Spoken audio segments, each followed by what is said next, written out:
Sports drama కాబట్టి at least ఒక 1000+ వెళ్తుందని అనుకుంటున్నామండి.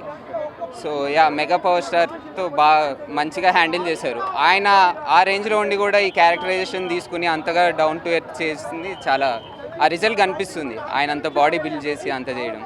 రామ్ చరణ్ హార్డ్ వర్క్ అయితే సూపర్, ఖచ్చితంగా మంచి యాక్టర్ అని ప్రూవ్ చేసుకున్నాడు.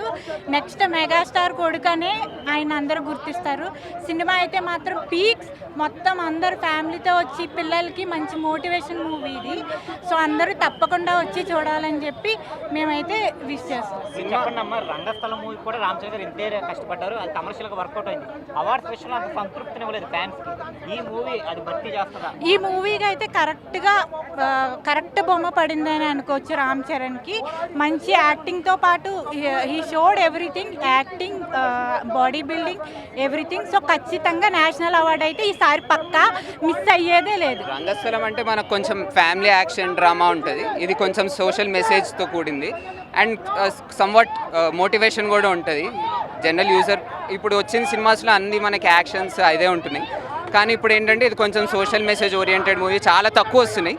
సో అందులో ఇది ఒక one of the best movie అవుతుందని భావిస్తున్నాం.